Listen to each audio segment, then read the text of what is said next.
Salve amigos ligados no canal Abeco a Consciência. Eu sou o professor Ricardo e hoje nós iremos entrevistar a doutora Ana Luísa Spadano Albuquerque, professora titular no Departamento de Geoquímica da Universidade Federal Fluminense. Então se ligue no canal, deixe um like, comente e compartilhe. Abeco a Consciência.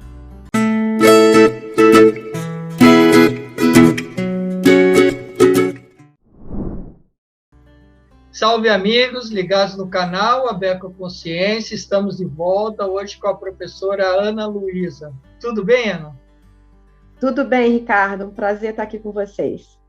Prazer é nosso, muito obrigado por aceitar o convite do canal Abeco a Consciência para a gente falar um pouco de ciência, divulgação da ciência, projetos e importância desses projetos para a sociedade.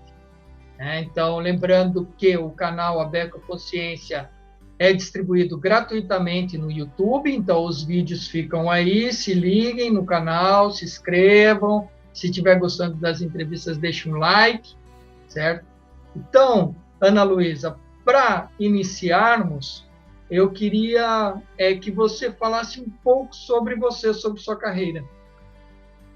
Legal. Ricardo, primeiro eu queria agradecer. É uma iniciativa muito interessante, muito importante que vocês estão fazendo. Eu tive a oportunidade de olhar as entrevistas que me antecederam e só tem gente legal, gente muito importante, ícones do quaternário, e eu me sinto muito feliz e honrada de estar podendo participar dessa iniciativa também. E é muito legal conhecer um pouco mais de perto, assim, de quem é a pessoa por detrás daquele nome que nem sempre a gente conhece pessoalmente, né?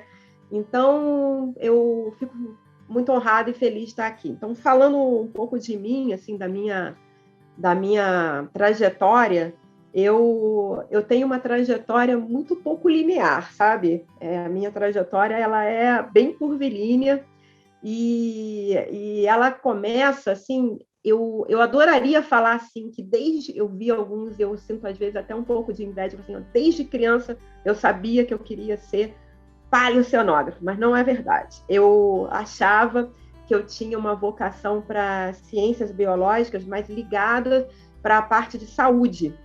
Então, eu passei durante o meu final do ensino médio achando que eu ia ficar algo entre a biologia ou a medicina, o que foi fruto de grande discussão na minha família, que obviamente preferia que eu seguisse o caminho da medicina, né? Porque toda família quer um médico na família.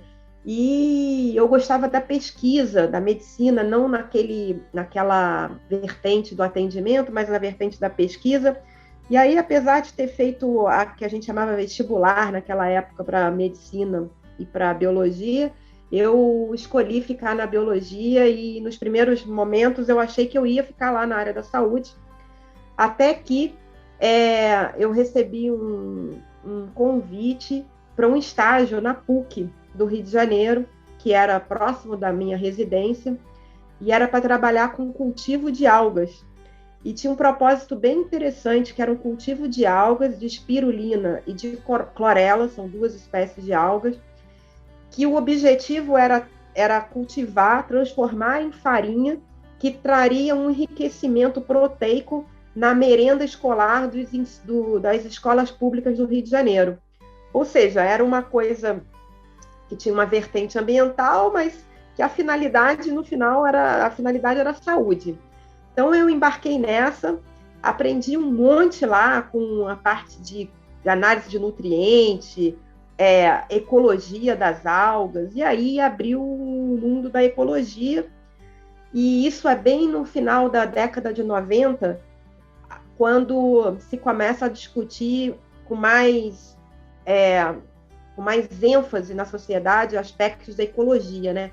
Rio 92, estava começando a se discutir esses assuntos, e aí eu abri a minha mente para a ecologia e acabei ingressando no meu primeiro projeto, primeira oportunidade de conhecer o mundo do passado, que esse mesmo professor, que é o professor Klaus Wagner, e a professora Ângela Rebelo, da PUC.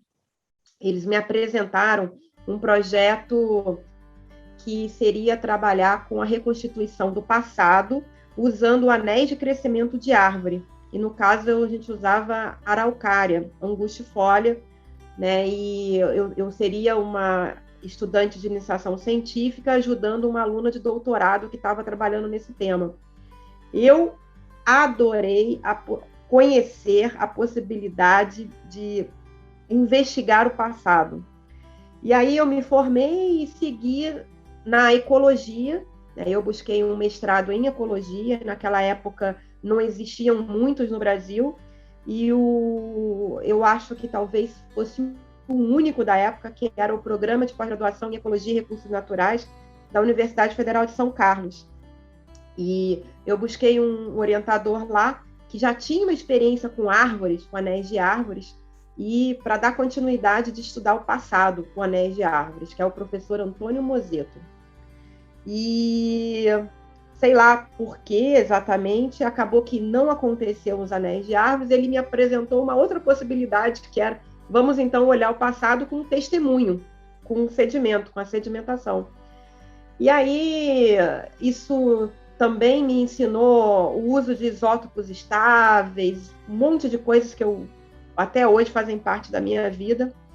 E a partir daí eu segui no intuito de continuar estudando o passado e segui no doutorado em geociências, ainda trabalhando com isso. E aí a gente vê que a trajetória da gente é bem curvilínea, né? Eu entrei com a intenção de saúde e saí feliz, muito feliz, me descobrindo num mundo mais de geociências do que até de biologia propriamente dito, né? Ainda mais biologia de saúde. Mas até hoje, assim, dentro da família, o pessoal sempre manda os exames de sangue para eu dar uma opinião. Então, eu ainda mantive um interesse completamente particular de estudar um pouco, entender muito o aspecto da saúde, mas eu fiquei muito feliz de descobrir o mundo da ecologia / geociência, onde eu me encontro hoje. Então, foi assim minha trajetória. Legal. A gente ainda vai saber um pouco mais sobre seus projetos, suas pesquisas, um pouco mais dessa trajetória, né, Ana Luísa? Mas antes de avançarmos, eu queria lembrando um pouco dessa história, né? Quem foram alguns professores, pesquisadores, pessoas que influenciaram sua carreira positivamente? Certo, isso é uma pergunta muito importante. Acho que todo pesquisador, talvez isso seja verdade para todas as carreiras da nossa vida, né? A gente sempre tem aqueles marcos, aquelas pessoas que causam um impacto no sentido de marcar a sua trajetória, né? Eu já falei em nome de alguns, assim, lá no meu caminho em direção às geociências, quem me apresentou a possibilidade de estudar o passado com o Anel de Árvores foi o professor Klaus Wagner e a professora Ângela Rebelo, da PUC do Rio de Janeiro. Isso aí foi uma grande virada de esquina na minha vida, porque eu, naquele momento, como aluna de graduação de biologia, eu nem sabia que existia a possibilidade de se investigar o ambiente passado, e isso me fez ficar fascinada com essa possibilidade, né? E aí, na sequência, o professor Mozeto, professor Antônio Mozeto, da UFSCar, da Federal de São Carlos, me mostrou outra vertente dessa mesma possibilidade, que é olhar para o passado não com árvore, com anel de crescimento de árvore, mas com sedimento, no caso, sedimento lacustre, né?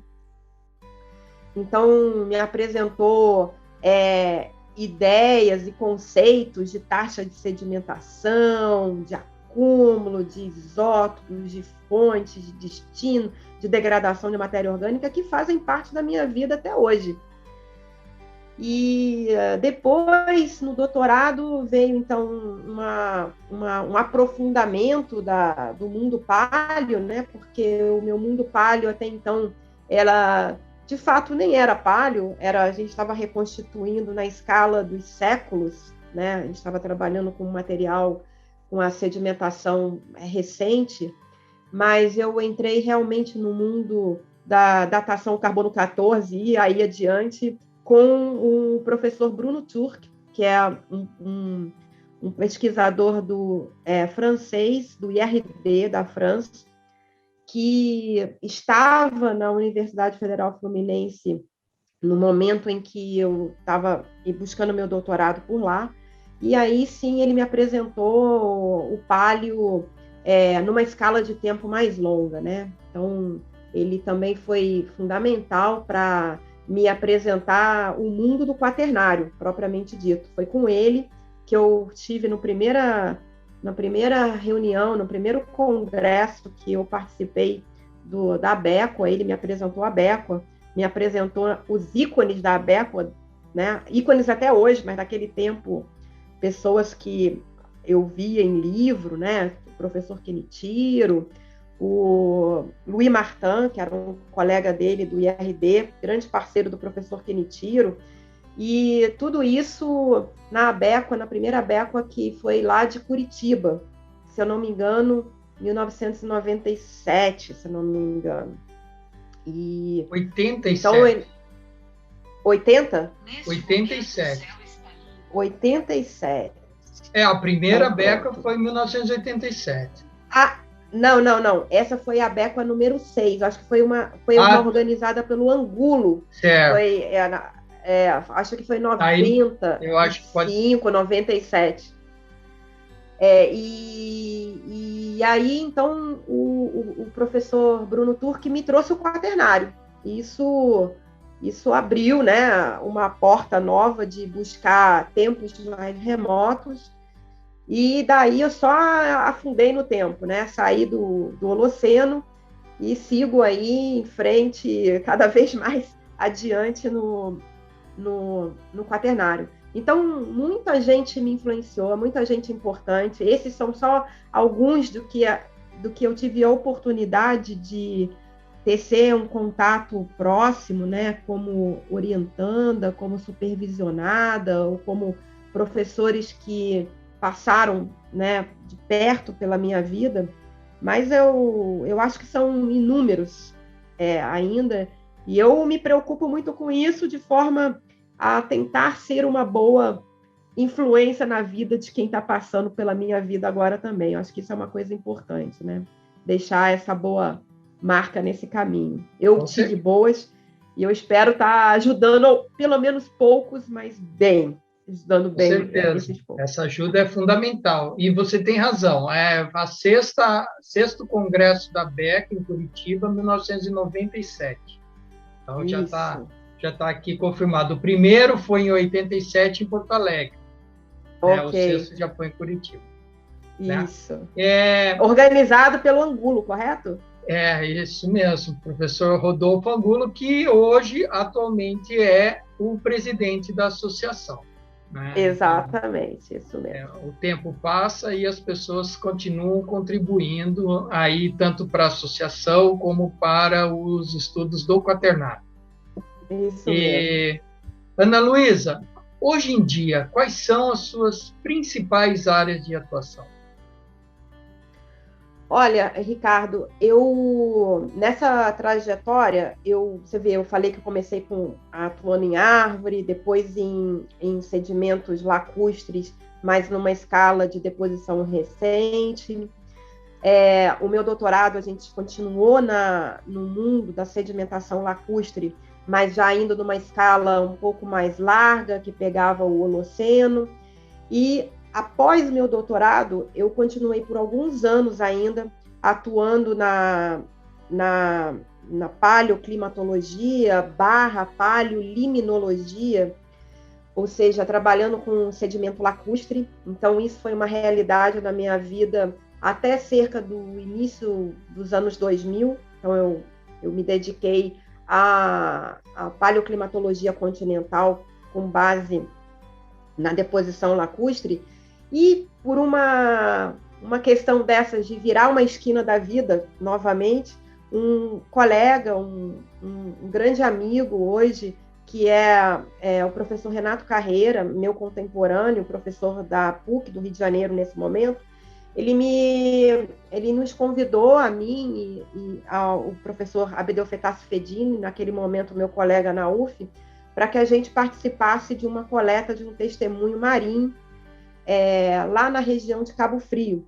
E isso foi no ano 2002, e essa coleta ela trouxe assim uma mudança na direção da minha carreira. Então, a partir desses testemunhos em Cabo Frio, eu passei a salinizar o meu currículo, digamos assim, né? Eu passei por uma transição de água doce para água salgada, e hoje eu estou 100% dedicada desde 2002 e recentemente, hoje eu digo que é 100%, porque eu não tenho mais atuação em registros continentais há algum tempo já, então eu estou 100% dedicada a estudar a paleoceanografia. Então o foco principal da minha pesquisa é o estudo dos parâmetros físicos, químicos e biológicos num testemunho sedimentar marinho.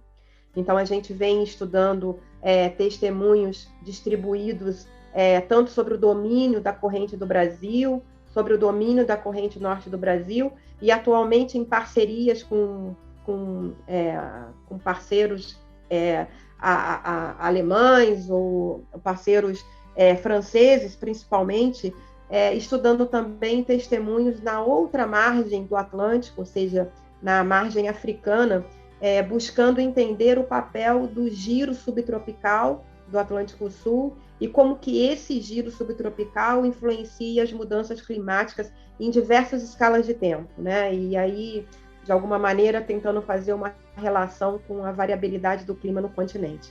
Então, o meu foco hoje é a paleoceanografia. Certo. Ana Luísa, o canal ele tem uma vertente de divulgação científica, né? Obviamente tem público jovem nos acompanhando aqui no canal, então quando você fala parâmetros físicos, químicos e biológicos para entender esses giros subtropicais do Atlântico Sul, eu queria que você, resumidamente, falasse de maneira simples, alguns parâmetros que são medidos e coletados, tanto físicos, como químicos, como biológicos, e esses giros subtropicais, você falou da importância dele no clima, no paleoclima. Eu queria, resumidamente, o que são esses giros subtropicais, como que correntes oceânicas afetam o clima no continente. Então, por exemplo, eu estou lá no interior do Tocantins, do Pará, no meio da minha lavoura de soja, e o que eu tenho a ver com o oceano? Certo, ótima pergunta.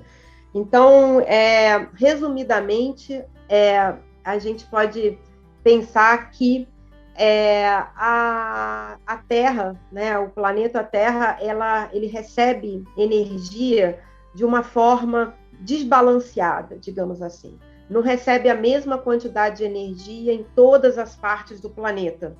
E isso causa um processo necessariamente de buscar um equilíbrio. E na busca desse equilíbrio, a energia precisa ser transportada. Então, apesar da gente viver num planeta chamado Terra, a gente poderia muito bem viver num planeta chamado Oceano, porque a gente tem um planeta, basicamente, que a água, né? O oceano é um grande compartimento.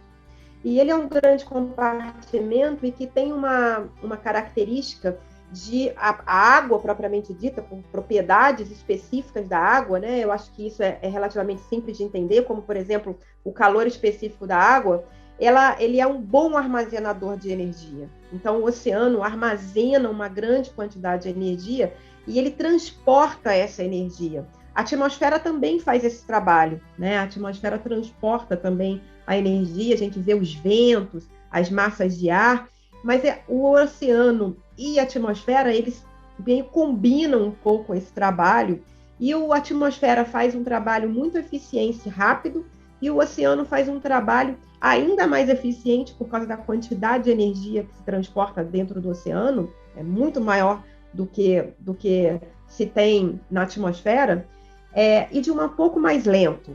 Então, esses dois trabalhos são muito importantes para a manutenção do clima da Terra. E aí, o que a gente reconstitui na paleoceanografia, né? O tal dos parâmetros físico-químicos e biológicos. A gente reconstitui parâmetros que são importantes para a gente identificar a circulação. Então, a circulação se dá, a gente tem que caracterizar as massas d'água.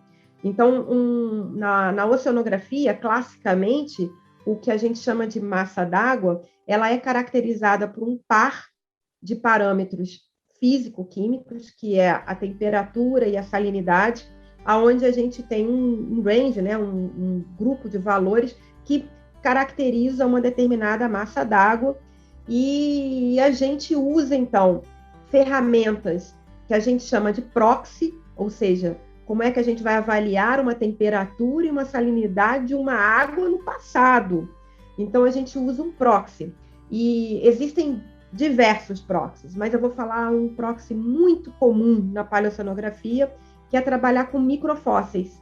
Então, um microfóssil muito comum são os foraminíferos. Foraminíferos são protozoários marinhos que secretam uma carapaçazinha de carbonato de cálcio, e essa carapaçazinha de carbonato de cálcio ela é secretada em equilíbrio com a água onde ele faz parte.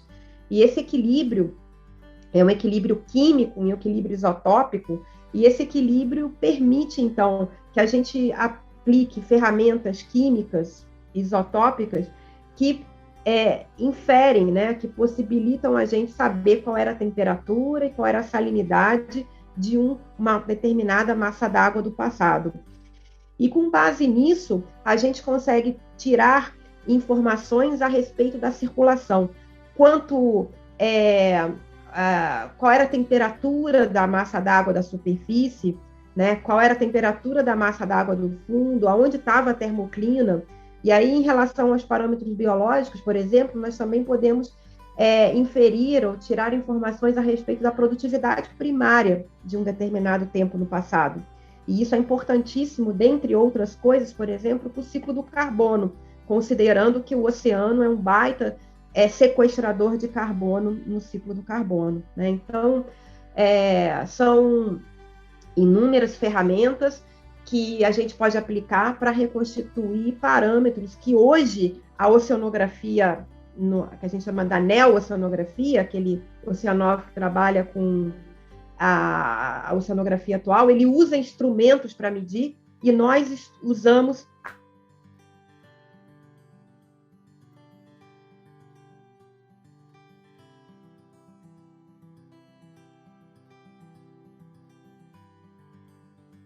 Oi, Ana Luísa, deu uma pequena travada, né? Então, nós paramos exatamente que a oceanografia mais clássica, ela já utiliza equipamentos para medir as massas de água, enfim, as interações. Já na paleoceanografia, aí... Isso. Não, já na paleoceanografia, nós utilizamos os proxies. Então, são essas análises químicas, né, isotópicas, às vezes uma análise baseada na fauna, que a gente chama de assembleia, para inferir sobre condições do passado. E aí, no tocante ao que você perguntou sobre a importância do giro subtropical, né, então, quando o giro subtropical é um dos grupos que a gente chama de circulação oceânica, que pode ser de uma forma bem simples, assim, divididas numa circulação global, que a gente chama de circulação termoalina, onde ela é motivada, ela é estimulada pelo potencial de salinidade e de variação de salinidade e temperatura, mas também uma circulação mais superficial, que ela é empurrada pelos ventos. Então, o giro subtropical ela representa, então, ela é uma resposta, né, da rotação da Terra, do Coriolis, e ela tem um giro no hemisfério norte e um giro no hemisfério sul, e que esse giro ele participa da troca, né? Ela é um componente da troca desse calor, dessa energia entre os dois hemisférios, entre o hemisfério norte, sul e o hemisfério norte.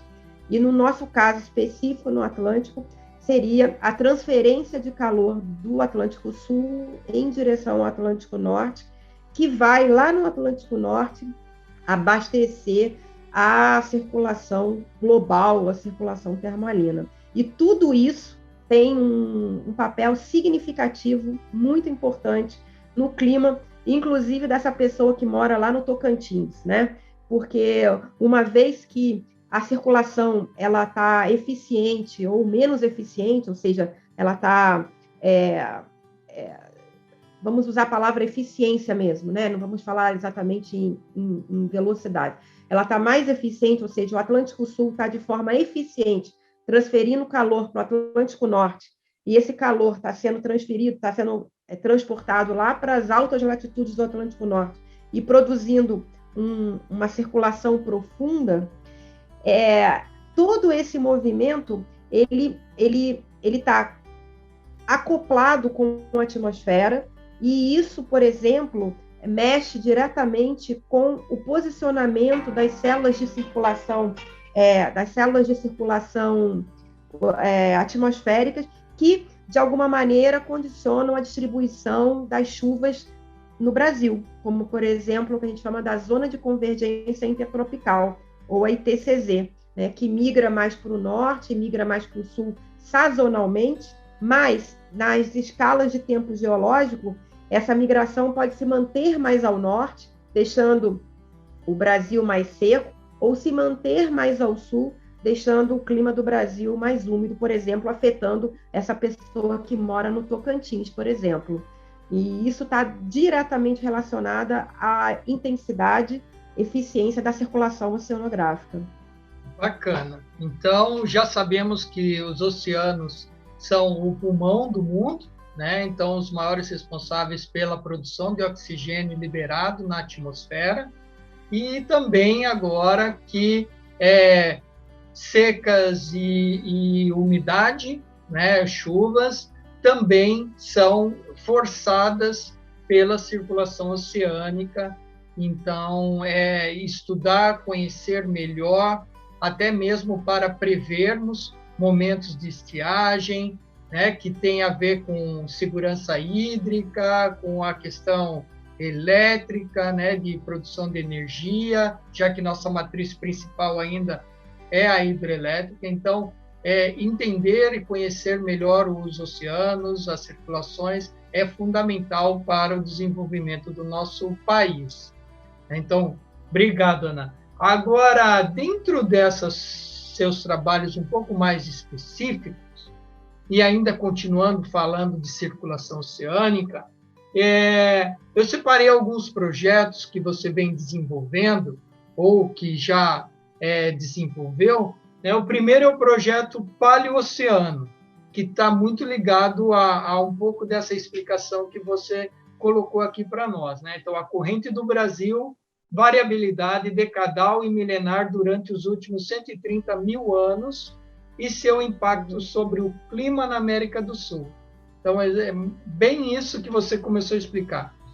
O que foi esse projeto, o que é esse projeto, né? E quais foram os principais objetivos e a grande questão envolvida? Sim, esse realmente está diretamente relacionado ao que eu falei, mas esse Paleoceano foi um projeto financiado pelo programa Ciências do Mar 2 da CAPES. É um programa muito importante de suporte e financiamento para diversas vertentes do estudo oceanográfico, né? E nós entramos na vertente da oceanografia geológica, e esse projeto ele foi coordenado por mim na UF e foi em parceria com o professor Pedro Dias, do IAG da USP, né? Então eu estava focada na obtenção dos dados proxy, dos dados da paleoceanografia, e o professor Pedro estava focado em aplicar da gente fazer uma aderência entre dados proxies e a modelagem climática. Então, isso é um aspecto muito importante que vale a pena assim ressaltar, é que estudos do passado do oceano, então assim, a paleoceanografia, como outros aspectos da paleoclimatologia, eles vêm preencher um gap que é o fato das medidas instrumentais do clima ou da oceanografia, não importa, eles são muito recentes na história da Terra. Então, não se tem medidas climatológicas da ordem de 350 anos, e medidas oceanográficas, imagino, eu não sei exatamente há quanto tempo tem, mas imagino há muito menos tempo. Então, nós não entendemos bem como que o oceano, como que o clima responde a uma determinada condição que potencialmente acontecerá no futuro, mas que nós ainda não experimentamos essa condição. E a única forma da gente poder ter uma luz sobre como esses compartimentos se comportarão no futuro e, portanto, trazer alguma previsibilidade, seria olhar esses registros no passado.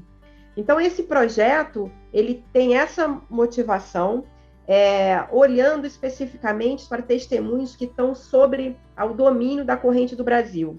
Então, são testemunhos que estão alocados, no caso desse projeto, de Cabo Frio à Bacia de Santos, né? Essa foi o domínio que a gente estudou, e numa escala de 130 mil anos, que pega o que a gente chama do interglacial passado, né? Ele abrange o que a gente chama do interglacial passado, que é um interglacial aonde a gente pode descartar qualquer ação humana nas respostas, né, que nós observamos desses compartimentos, do oceano, do continente. Então, ele foi um projeto muito interessante. Eu acredito que foi um dos primeiros projetos que produziu um registro contínuo da variabilidade da temperatura superficial da corrente do Brasil. E ele abriu uma porta, né, para a gente seguir em outros projetos, buscando entender mais a conexão da corrente do Brasil e de uma circulação ao norte, que seria a corrente norte do Brasil, com a circulação global, né? O papel dessas correntes de contorno oeste, que são essas duas correntes que margeiam o Brasil, no clima global. E a gente entendeu que tem um papel muito importante e que vale a pena a gente continuar pesquisando isso, como a gente continua até hoje fazendo isso. Interessante, e aí você destacou vários aspectos importantes, e um que eu vou chamar a atenção, que não é o técnico, mas é o apoio que vocês receberam da CAPES, e que possibilitou parcerias, inclusive internacionais. E eu imagino que um projeto nessa envergadura, tratando duas bacias que são reconhecidamente as mais importantes petrolíferas do Brasil, que é a Bacia de Campos e a Bacia de Santos, deve ter envolvido também formação de recursos humanos, né, de estudantes. Um parêntese para isso, Ana: qual é a importância de você formar recursos humanos? Obviamente, para nós, isso parece meio redundante, né? Mas, já que somos professores e a nossa finalidade fim, nossa atividade fim é a formação de recursos humanos. Mas, vindo de você, uma professora titular, né, da Universidade Federal Fluminense, eu queria que você, antes da gente avançar, que você desse um destaque para isso. Qual a importância de formarmos recursos humanos em ciências do mar, tanto a nível de graduação como a nível de pós-graduação? Obrigada pela oportunidade de falar um pouco sobre isso, Ricardo, porque como pesquisadores que somos, professores, nós estamos ligados ao mundo da produção da ciência propriamente dito, né? Então, esse é um foco importante que nos motiva produzir uma ciência nova, contribuir para o conhecimento científico naquele tema que a gente está envolvido. E eu tenho muito prazer em fazer isso, ou seja, em publicar artigos, em ter ideias de projetos e tudo. No entanto, eu vou te dizer sinceramente que isso é uma coisa particular da Ana Luísa. Eu valorizo demais a formação de recursos humanos, né? Essa é uma parte que, particularmente, eu me dedico à formação de um grupo, né? Então, eu iniciei na minha instituição, no momento que eu cheguei na minha instituição, a UF, eu trabalhava com lacustre, como eu falei. Eu mudei para oceano, para paleoceanografia, e eu me dediquei a criar um grupo lá dentro, né, dedicado à paleoceanografia. Então, um grupo de alunos que vieram lá desde a iniciação científica, quando eu também estava engateando no mundo da oceanografia, e que vieram, de alguma maneira, junto comigo, junto com o meu crescimento e o crescimento do grupo, estruturar um grupo de pesquisa que eu vejo que é a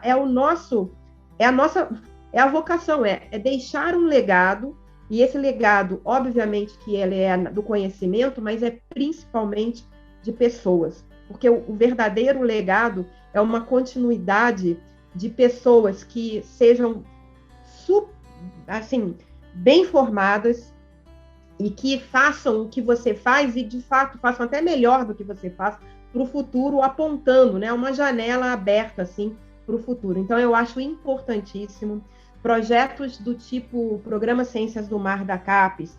Ele faz parte do contexto desse projeto, obviamente, um financiamento de custeio e um pouco de capital que é necessário para o projeto acontecer, mas ele tem uma vertente, exatamente por vir da CAPES, ainda mais importante, relacionada com bolsas.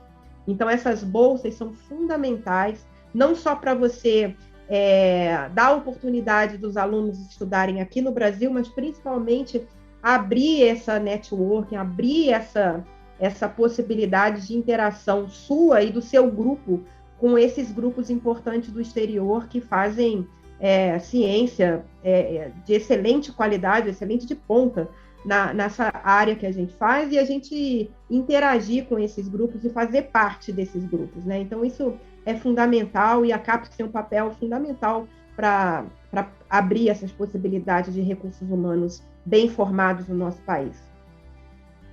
Bacana. Eu concordo com você. Eu acho que esse papel fundamental da CAPES, do CNPq, como você mesmo colocou, fundamental, e a gente apoia e espera que esse investimento na educação permaneça, seja ampliado, e que possibilite cada vez mais integrarmos nossos jovens à ciência, seja a ciência básica, seja a ciência mais aplicada. Você já deu vários exemplos de modelos de ciência básica, e também projetos aplicados, como foi o caso do projeto que você participou lá na PUC. Então, é muito importante.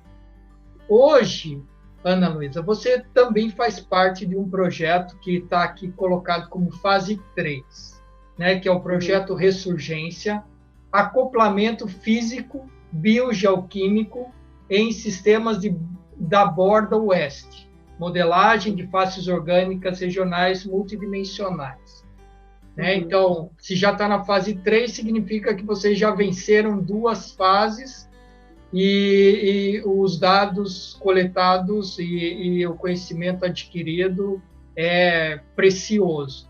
O que vem a ser esse projeto Ressurgência? Quem são as instituições envolvidas? E, novamente, como que vocês estão idealizando o desenvolvimento desse projeto pelas questões que envolvem? Ah, legal. Essa é uma outra vertente extremamente importante, que é a interação da academia com o mundo fora da academia, no caso, com o mundo da empresa.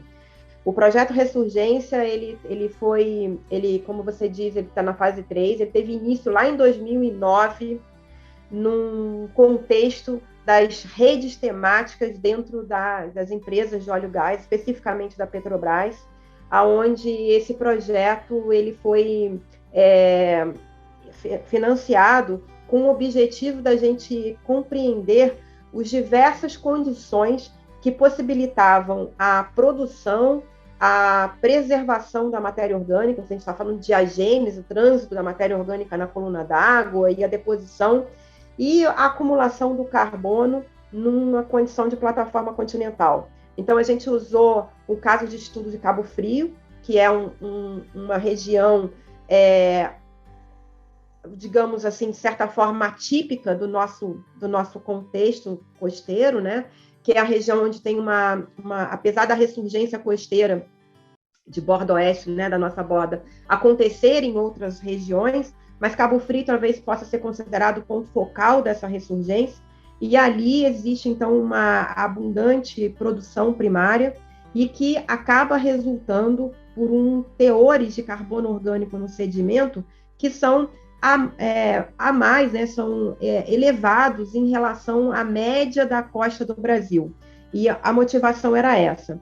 Então, durante o Ressurgência 1 e o Ressurgência 2, nós estudamos os processos da oceanografia presente e verificamos, fomos até a paleorressurgência, né? No caso, testemunhos da plataforma continental possibilitaram a gente reconstituir a variabilidade desse processo de ressurgência na escala dos últimos 13 mil anos, ou seja, um pouquinho mais do que o Holoceno, e isso, então, possibilitou a gente ir um pouco mais além. Um pouco mais tarde, a gente acessou testemunhos da Bacia de Santos e a gente observou a ação da ressurgência, quer dizer, dos processos de soerguimento de águas profundas, que são frias e ricas em nutrientes na região da zona eufótica e que possibilitam, então, um fomento na produção primária lá na Bacia de Santos, e que a gente relacionou essas flutuações de momentos de mais ou menos ressurgência com parâmetros orbitais da Terra. Olha que interessante, né? Então, a órbita da Terra, os parâmetros orbitais, nesse caso especificamente a excentricidade da órbita da Terra, estão relacionados com a ascensão dessa água mais fria e a produção de carbono.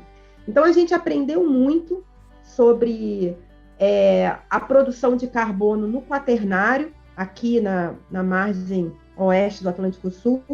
E aí agora a gente está nessa fase 3, e essa fase 3 é justamente... Pois não. Eu acho que é isso mesmo que você vai colocar. Aí, mas é só para dar um destaque. E por que uma empresa de petróleo está tão interessada nos estudos do Quaternário? Ok. A fase 1 e a fase 2 do projeto Ressurgência, eles não estão necessariamente ligados ao negócio da empresa, né? O negócio da empresa não é no Quaternário, mas, de alguma maneira, a fase 1 e a fase 2 do projeto, financiados pela Petrobras, possibilitaram ao grupo a conhecer, a entender e até a criar ferramentas que possibilitem a gente aplicar agora na fase 3. O que é essa aplicação? A fase 3, a gente está, então, transformando esse conhecimento num modelo. Então, a gente está produzindo um modelo de fásceis orgânicas que vai desde da modelagem da produção primária, quanto que é a produção primária, equações que descrevem a relação a quantidade de carbono produzido, a eficiência de deposição desse carbono, e que agora a gente está aplicando isso para o negócio da empresa, que é justamente no Cretáceo.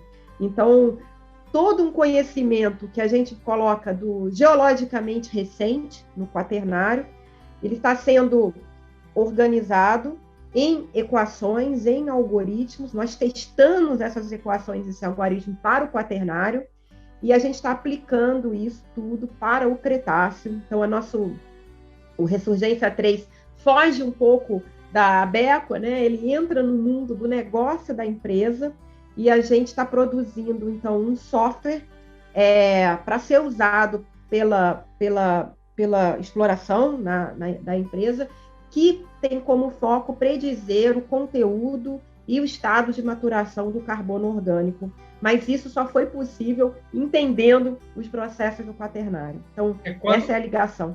Quando você fala maturação da matéria orgânica, significa, em termos populares, petróleo, né? Petróleo e gás, né? Então, isso. Mas muito interessante, e você coloca bem no começo, na fase 1, que o início foi 2009. Né? Então, por mais sério que seja, por mais pessoas envolvidas dentro do grupo, por mais sistemas de controle para averiguar e a qualidade do produto, é um processo. Né? Então, as coisas não são feitas do dia para a noite, e o investimento não pode ser interrompido simplesmente e depois vir cobrar os resultados. Né? Então, nós estamos em 2021, então, esse processo iniciou lá em 2009 e foi ganhando expertise, foi agregando pessoas, foi desenvolvendo melhor até chegar hoje nessa fase 3 que você coloca no desenvolvimento de um software que vai auxiliar a identificação de pontos de maturação de óleo no Cretáceo e vai melhorar, inclusive, até mesmo a retirada fim, né, a explotação desse óleo nessa bacia que é tão importante, que é a bacia de Campos. Sim.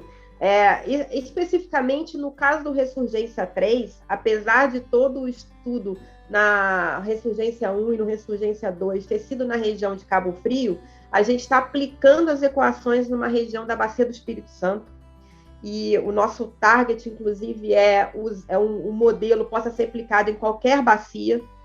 Então, e o foco é ajustar para qualquer bacia da margem oeste do Atlântico, né? Então, é fato, você vê que a ciência é alguma coisa que demora um tempo para maturar, né? Olha, desde 2009, a gente vem colecionando dúvidas, muitas dúvidas, e alguns entendimentos, mas as dúvidas ajudam a gente a entender melhor as coisas, e de fato, para maturar num produto, né? Que no caso aí vai ser aplicado para a empresa, no caso para diminuir os riscos exploratórios, no caso para a Petrobras. Mas se você me permite, em algum momento aí, um pouquinho atrás, você falou sobre ciência básica e ciência mais aplicada. Eu tenho uma visão um pouco diferente disso. Eu acho que toda ciência é aplicada. O que tem é a distância em relação à aplicação. Né? Então, toda ciência tem a possibilidade de ser aplicada. Algumas, a gente visualiza que essa distância é muito curta, então ela é diretamente aplicada, que é um pouco do caso do que a gente faz agora na Ressurgência 3, enquanto que no Ressurgência 1 e no Ressurgência 2, você vê que a distância era maior para aplicação, mas ela também era aplicada, tanto é que nós estamos aplicando agora. Então, é só uma questão de distância, mas não uma questão de aplicada ou não aplicada, básica e inaplicada, né? Eu acho que isso é um aspecto muito importante que a gente deve fazer com quem toma decisão em relação ao financiamento da ciência, que eu vejo que cada vez mais valoriza muito uma aplicação direta dela, é ter claro de que toda a ciência é aplicada, é só a distância, e às vezes você precisa percorrer um caminho maior para ter uma aplicação dela, mas toda ela é sempre aplicada. Tá certo. Lembrando de uma frase aqui do professor Rodolfo Angulo, eu já citei algumas vezes no canal, eu gosto mesmo, que a própria descoberta do raio laser foi uma ciência básica. E tempos depois, como você coloca, a distância, tempos depois é que deram a aplicação ao raio laser, e hoje você vê que inúmeros equipamentos tecnológicos dependem justamente da pesquisa básica que foi a identificação e o domínio dessa técnica do raio laser, né? E já entrando numa questão que você colocou no final da sua fala, Ana, que é justamente como que você vê esse conhecimento gerado por você e pelo seu grupo em termos de empregabilidade pelos gestores e tomadores de decisão, a nível federal, a nível municipal, a nível estadual e a nível municipal. Né? Pelo que você colocou, a nível federal, eu até consigo vislumbrar mais essa aplicação, pelo trabalho direto que vocês vêm desenvolvendo com a Petrobras, né, pelas questões planetárias que envolvem o estudo da paleoceanografia e dos giros subtropicais aí no Atlântico Sul e a sua interação com o Atlântico Norte, tudo isso que você já colocou. Mas e a nível estadual e municipal? Existe alguma interação nisso? Existe a prefeitura do município, as secretarias do município chegando até vocês para ajudar a tomar decisões estratégicas, solucionar eventos locais, porque, afinal de contas, vivemos em um município, né? Existe Olha, excelente pergunta, né? Acho que não. Pelo menos comigo não existe. Mas olha que interessante que, coincidentemente, há menos do que um mês atrás, eu acabo de submeter uma proposta dentro da FAP do meu estado, que é a FAPERJ, num programa muito importante que eles têm lá, que é chamado Cientista do Nosso Estado. E a motivação do meu trabalho foi justamente, escrevi um projeto cuja toda a argumentação vem sobre a vulnerabilidade natural do estado do Rio de Janeiro frente às mudanças climáticas. O Rio de Janeiro é um estado altamente vulnerável a questões relacionadas, por exemplo, a variações no nível do mar. A gente vê esses eventos extremos de chuva, né, afetando demasiadamente o Rio de Janeiro, porque o Rio de Janeiro tem como uma das características uma ocupação de uma área urbana ligada a declives muito acentuados e que a segurança dessas pessoas depende muito de uma boa previsibilidade do clima, né? Não só, a gente não está falando só da meteorologia, mas de uma questão climatológica, de mudança do padrão de chuvas aí nas próximas décadas ou num tempo um pouco mais à frente.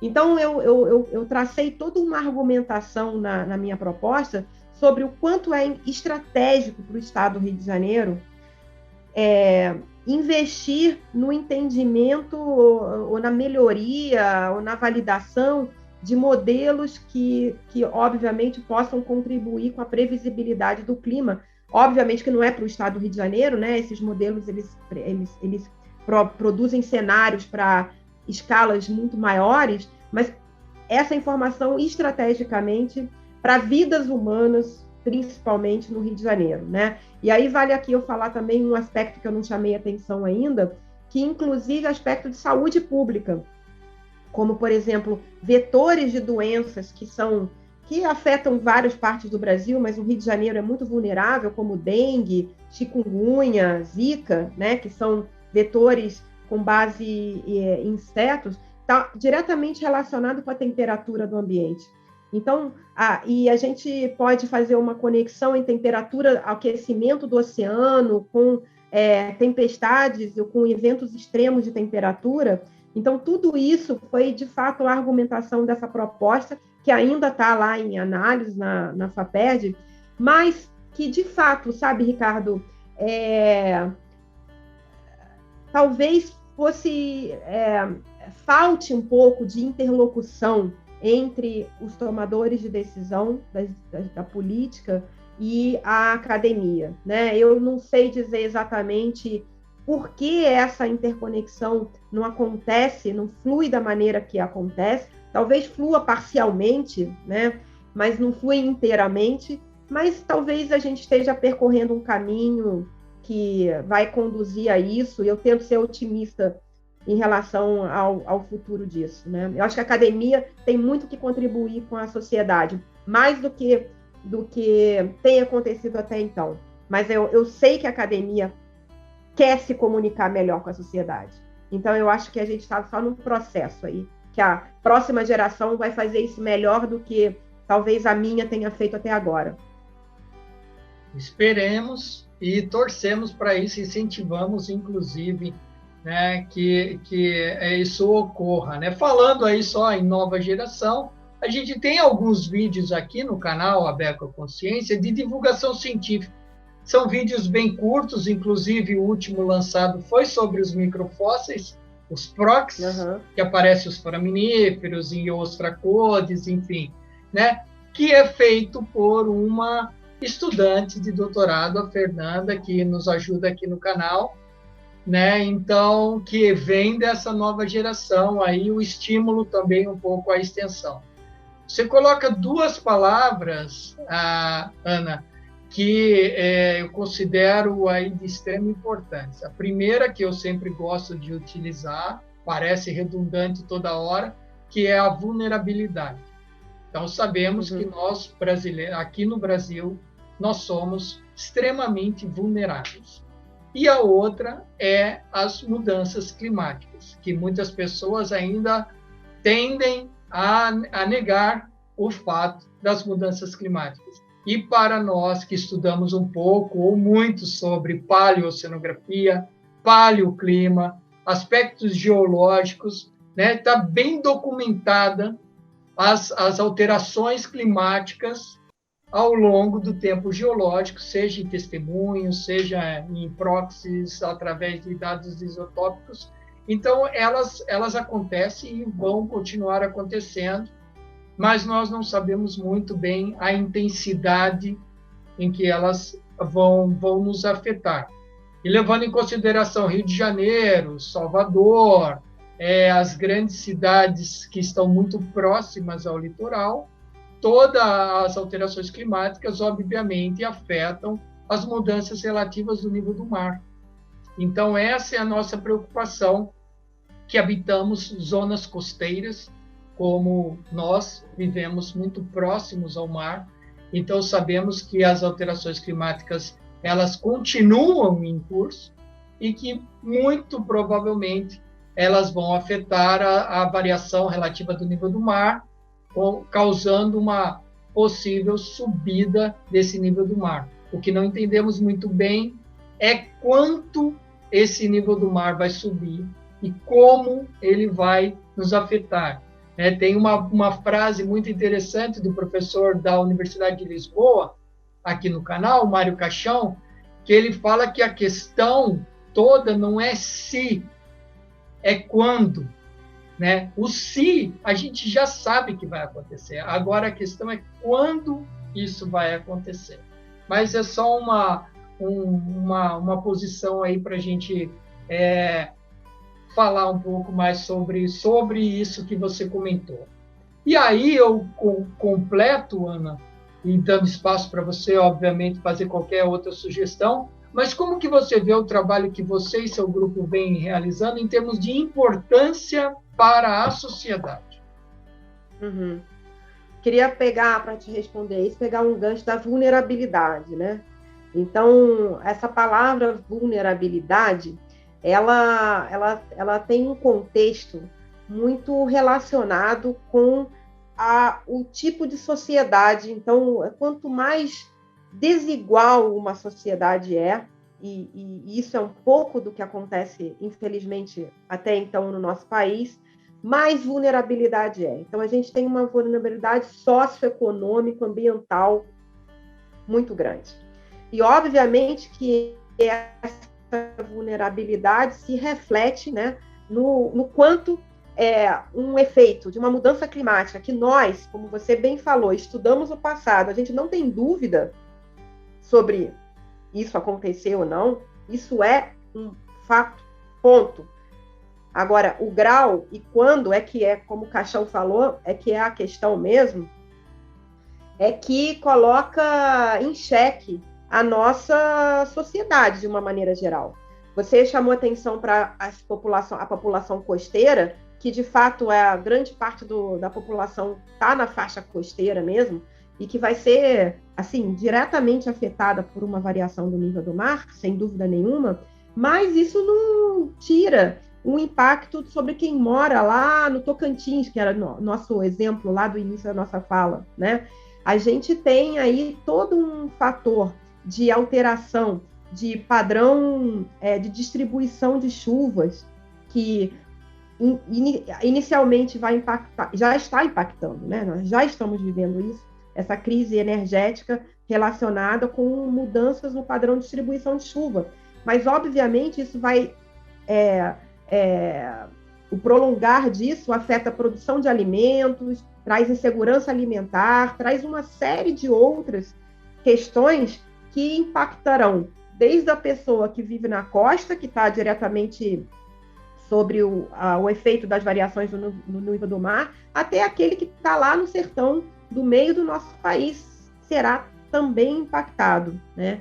Então, de alguma maneira, tudo isso está num contexto de vulnerabilidade social, econômica, ambiental muito grande, que é um aspecto significativo decorrente das desigualdades sociais que a gente tem no nosso país, né?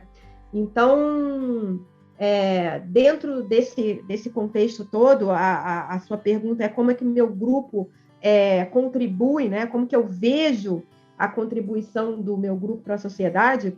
Queria só fazer um parênteses rápido, que talvez seja um parênteses útil para um estudante lá no início da carreira, e que, como eu, pensava assim, meu Deus, eu estou estudando como que o clima da Terra foi há 10 mil anos atrás. Estou aqui, usufruindo de uma bolsa do governo, com dinheiro público para fazer isso. Para que serve isso?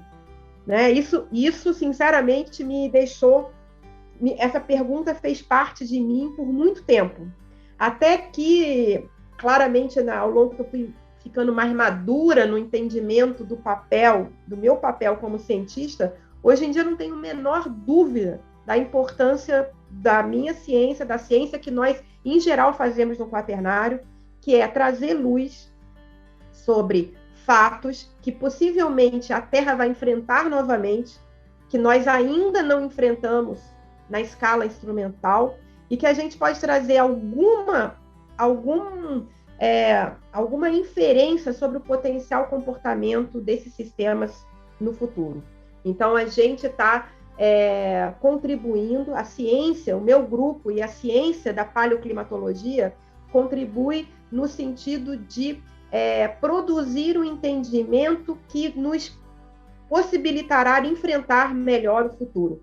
Porque talvez o que seja necessário entender, e eu acho que a maior parte das pessoas compreende, pelo menos na academia, é que as mudanças climáticas, independentes se são produzidas ou não pelo homem, elas são uma realidade do nosso, inerente ao planeta Terra. Nós vivemos num planeta que muda o clima. Sempre foi assim.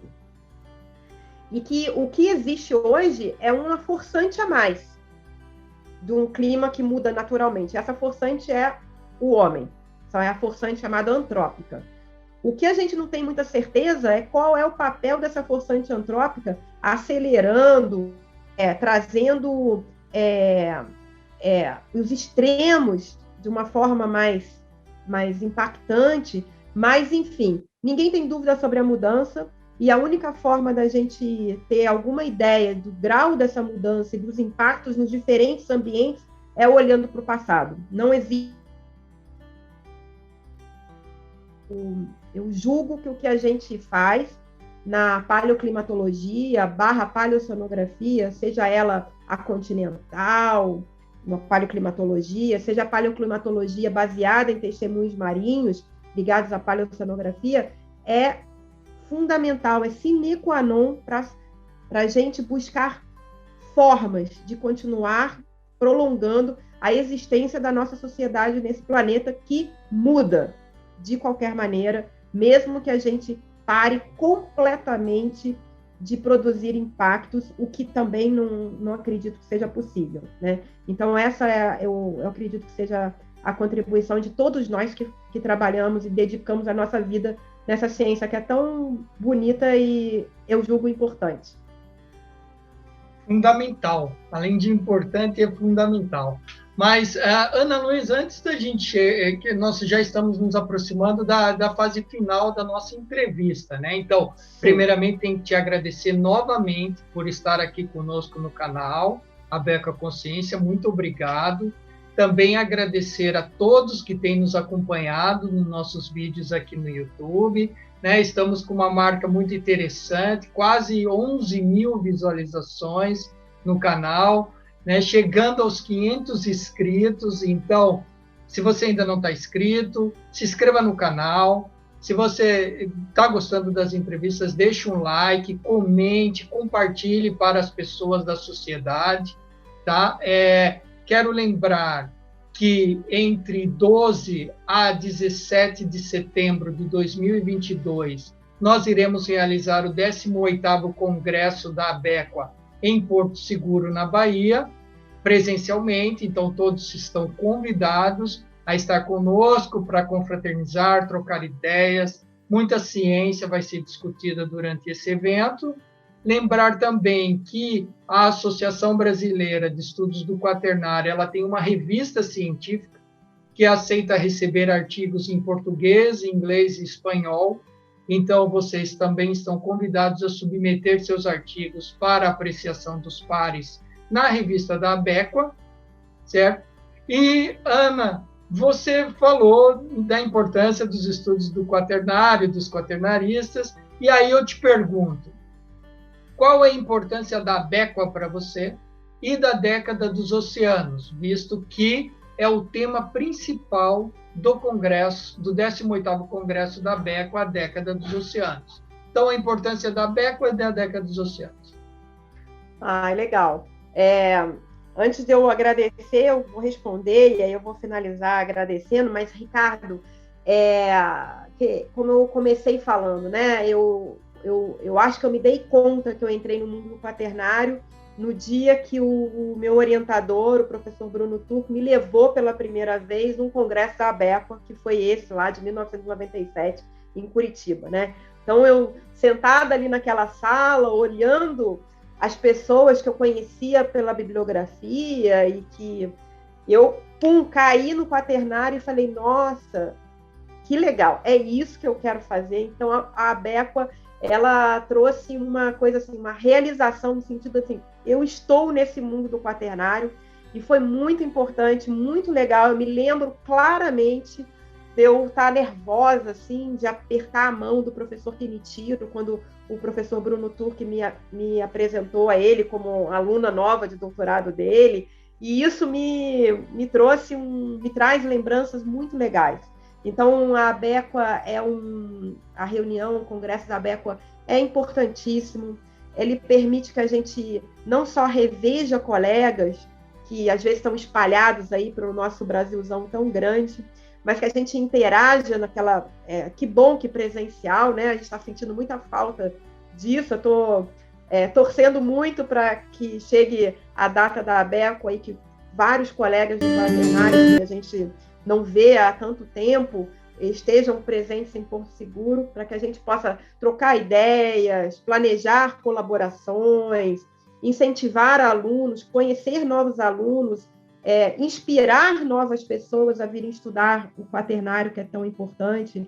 Então, a Abequa é muito importante. Eu espero estar lá presente na Abequa de Porto Seguro e contribuir e receber muita informação nova, apertar a mão de colegas, conhecer novos alunos. Tudo isso faz parte do que a Abequa representa para a nossa comunidade, né? Então, eu tô feliz que a Abequa vai voltar para o presencial e eu espero estar presente lá. E aí eu queria finalizar dizendo, de novo, reforçando como é importante a divulgação científica, né? Aquela proximidade entre o que acontece na academia, que às vezes aparece tão distante do que a sociedade precisa, mas de fato não é assim. A gente só precisa estreitar essa comunicação. Então, canais como o seu, como esse canal, eles aproximam isso que a gente faz lá nos nossos laboratórios com a sociedade, e isso sem dúvida nenhuma, cada vez mais importante e extremamente importante nesse momento. E eu estou muito honrada, né? Só olhar a prévia de quem já passou aqui antes de mim. Então, eu estou honradíssima de estar aqui. Eu agradeço muito o convite e eu vou seguir acompanhando os próximos. E muito obrigada pela oportunidade, Ricardo. Ana Luísa, você esqueceu. E a importância da década dos oceanos? Por que eu estou reforçando? Por que eu estou reforçando? Porque a década dos oceanos é importante, no meu ponto de vista, que falemos sobre ela para conscientizarmos. Então, eu peço qual a importância da década dos oceanos para você que trabalha aí já há décadas, né, dentro desse oceano. Pois Ricardo. A água salgada te puxou, né, te tirou da água doce. Como é que eu deixo de responder essa parte tão importante da década do oceano? É fundamental para alguém que nem eu, como você mesmo falou, já estou há décadas trabalhando no oceano, trazer luz para esse compartimento. E olha, e não existe compartimento mais importante do que o outro, né? O sistema Terra é um sistema integrado e sinergético, onde o continente, a biosfera, a geosfera, os oceanos, o gelo, a atmosfera, tudo isso faz parte e não existe um compartimento mais importante do que o outro. Mas, enfim, no caso, a década dos oceanos traz luz a um compartimento que, do ponto de vista climático, é tão importante, como a gente falou lá no iníciozinho da nossa entrevista, em função da capacidade do oceano de armazenar e de distribuir essa energia, mas também o oceano, como em outras ciências que não exatamente a nossa, mas como recursos pesqueiros, segurança alimentar, a questão da poluição, né? A gente está vendo aspectos aí agora de giros, né? Nessa parte de circulação oceânica restringindo lixo, então a gente precisa pensar mesmo. Então, um planeta que se chama Terra, mas basicamente é o oceano, a década do oceano ele é fundamental, e eu fico feliz que eu estudo o oceano e vou poder estar na Abéqua, que se dedicará à década dos oceanos, trazendo lá uma parte do que a gente faz dentro do meu grupo. Então, é isso, Ricardo. Novamente, obrigada pela oportunidade. Tá. Antes de finalizarmos, Ana, você colocou em um momento da entrevista, a entrevista está muito boa, né? Estou gostando bastante, mas assim, você colocou do legado, né? Aquele legado que a gente tem que deixar para as novas gerações. E depois você colocou mais de uma vez a figura do professor Kenichiro Sugio. Então, que não está conosco mais em vida nesse planeta, né? Mas o legado do professor Kenichiro Sugio continua não só pelos alunos que ele formou, e as outras gerações que ele, indiretamente ou diretamente pelas suas obras, também auxiliou na formação, como também na Abéqua, né? Então, muito importante a sua colocação do legado e a importância, o destaque aí desse professor que foi um divisor de águas para o crescimento, a implementação e o crescimento dos estudos do quaternário no Brasil, né? Então, fica aí só mais uma homenagem da Abéqua e da Abéqua Consciência para o professor Kenichiro Sugio. Isso mesmo, homenagem justíssima. Justíssima, né? E para finalizarmos, Ana, deixe uma mensagem final. A minha mensagem final é estimular uma nova geração que, num momento onde, às vezes, a ciência está em xeque, né, por qualquer que seja a razão, a ciência está em xeque, para estimular uma nova geração que potencialmente se interesse pelo mundo da ciência, que se dedique a fazer ciência. Ciência é importante, ciência é fundamental para o desenvolvimento de uma sociedade, né, para a independência tecnológica, para uma segurança do futuro de uma sociedade. A educação e a ciência então, caminham juntas, né? Ela é fundamental. Então, a minha mensagem final é que continuem, quem tem vocação para pesquisa, quem gosta de fazer pergunta e correr atrás das respostas e descobrir que essas respostas, de fato, geram mais perguntas, e essa é a bela espiral, né, da ciência, que venha fazer ciência. E que dentro do mundo da ciência, que é tão amplo, né, a ciência do quaternário ela é lindíssima, ela é bela, porque ela permite a gente olhar para o passado e que nem Monteiro Lobato falava, assim, olhar para o passado de fato para entender e aplicar e melhorar o futuro. Então, a minha mensagem final é um estímulo para os jovens cientistas virem com amor a essa carreira que é tão bonita, às vezes mal entendida ou às vezes até vivenciada de uma forma dura, né? Porque é difícil ser cientista, às vezes o financiamento não vem no momento certo, na quantidade certa, mas vale a pena. Vale a pena. E a minha mensagem é essa: quem tiver vocação, venha e entenda o quaternário como uma oportunidade de contribuir para a sociedade, para melhoria, né, ou para a manutenção de uma sociedade boa, para que a gente viva bem no futuro desse planeta. Então, obrigada novamente, Ricardo. Tá certo, seguimos em frente que a vida não espera. Tchau. Isso mesmo. Tchau, obrigada a todos.